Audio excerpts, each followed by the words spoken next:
আসসালামু আলাইকুম everyone, Saima cooking হাউসে আপনাদের সকলকে স্বাগতম। আজকে আমি করব কুরবানি ঈদ স্পেশাল গরুর কাবাব। তো আপনারা কারা কারা কাবাব পছন্দ করেন অবশ্যই কমেন্টস করবেন। আর যারা যারা পছন্দ করেন আমার এই রেসিপিটা দেখে যদি আপনারা করেন, ইনশাল্লাহ বলছি একদম মনের মতো করে হবে, আমি যেভাবে দেখাচ্ছি। তো এখানে আমি ফার্স্টে কিছু গরু মাংসের পিস নিয়েছি, তারপরে আদা রসুন জিরা বাটা এভরিথিং সব দিয়েছি। তারপরে ডিম দিতে পারেন। আমার আস্ত ডিম ছিল না, যার কারণে আমি ৩ টা কোয়েল পাখির ডিম দিয়েছি। তারপরে দিলাম লবণ, পরিমাণ মতো হলুদ, তারপর একটু শুকনো মরিচ দিয়েছি। শুকনো মরিচটা আমি একটু বেশিই দিয়েছি, আপনারা তো জানেন আমি একটু ঝাল খাই। তো আপনারা যারা কম খান তারা একটু কমিয়ে নেবেন, সমস্যা নেই। আর এখানে আমি দিয়েছি এলাচ, দারুচিনি, গোলমরিচ, এগুলো গুঁড়া। তারপর আমি দিলাম কাবাব মশলা, এটা হচ্ছে রাঁধুনি কাবাব মশলা। তো আপনারা চাইলে অন্য কোনো কাবাব মশলা এখানে ইউজ করতে পারেন, কোনো অসুবিধা নেই। তো এখন আমি দিয়ে দিব নুডলসের মশলা। আপনারা যদি চান এটা স্কিপ করতে পারেন, এটা না দিলেও কোনো অসুবিধা নাই, এটা ম্যাটার করে না। কিন্তু আমার কাছে মনে হলো একটু দিলে হয়তো ভালো লাগবে। আপনারা চাইলে দিতেও পারেন, নাও দিতে পারেন। তারপর আমি দিলাম ১ টেবিল চামচ সয়া সস। তারপর আমি দিলাম টমেটো সস। টমেটো সস আমি নর্মালটা দিয়েছি, আপনারা চাইলে হট চিলি টমেটো সস এটাও দিতে পারেন। তারপরে আমি ভালোভাবে একদম মিক্স করতে হবে, এমনভাবে মিক্স করতে হবে যাতে একদম ভালোভাবে একদম মাংসের ভিতরে মানে মশলা ঢুকে যায়। একদম দেখতেই পাচ্ছেন আমি খুব ভালোভাবে এটাকে মিক্স করে নিয়েছি একদম সুন্দরভাবে।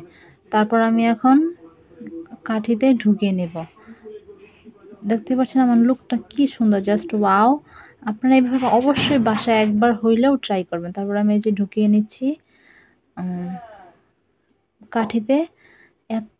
এভাবে আপনার ঢুকনা আমার কাছে ছোট ছিল, বড় ছিল না, যার কারণে আমি ছোট দিয়েই কাজটা চালিয়ে নিলাম। তো আপনারা বড় থাকলে আপনাদের কাছে বড়টা দিয়ে করবেন, তাহলে সেটা আরও ভালো হবে। তো এখন আমি এভাবে একটু শক্ত হতে পারে কিন্তু আপনার ঢুকে যাবে। আর হাতটা সাবধানে রাখবেন যাতে করে আবার হাতে খোঁচা না খান।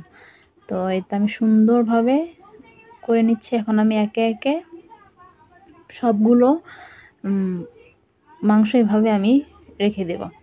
তো আপনারা কারা কারা কাবাব পছন্দ করেন আমার মতো অবশ্যই কমেন্টস করে জানাবেন কিন্তু। আর বিশ্বাস করবেন কিনা জানি না, আমি যদি আপনাদের খাওয়াতে পারতাম তাহলে হয়তো বিশ্বাস করতে পারতাম। এত মজা, এত সুস্বাদু হয়েছে যে বলার মতো না, অনেক সুস্বাদু হয়েছে। আর আপনারা আমার বাইরের নয়েজগুলো আজকে একটু আওয়াজ হতে পারে, না, আওয়াজ হচ্ছেও অলরেডি। তো এটাকে আপনার দয়া করে স্কিপ করবেন, কারণ আমি জায়গা পাচ্ছিলাম না কোথায় গিয়ে ভয়েসটা দিব। তার জন্য এখন আমার এগুলোর মধ্যে বসে যতটুকু পেয়েছি অতটুকুর মধ্যে আমি ভয়েসটা দিচ্ছি। তো এখানে আমি পর্যাপ্ত পরিমাণে তেল দিয়ে দিলাম। তেলটা বেশি দেওয়া লাগবে না, যদি আপনার মাংসে একটু তেল থাকে তাহলে অত তেল দিতে হবে না। তো আমি এখানে পর্যাপ্ত পরিমাণে তেল দিয়ে এখন তেলটা গরম হয়ে এসেছে। তো আমি এখন একে একে প্রত্যেকটা কাবাবের শিট দিয়ে দিলাম এখানে। তো আপনারাও দিয়ে দিবেন। আর আপনারা দয়া করে আমার কড়াইটাকে স্কিপ করবেন, কারণ আপনারা যদি সাপোর্ট করেন ইনশাল্লাহ আমি খুব তাড়াতাড়ি ভালো সেটআপ সব কিছু এভরিথিং করার চেষ্টা করব ইনশাআল্লাহ। আপনারা আমাকে সাপোর্ট করেন। আর আমার চ্যানেলটাকে যদি ভালো লেগে থাকে অবশ্যই একটা like, comment, share and subscribe করবেন।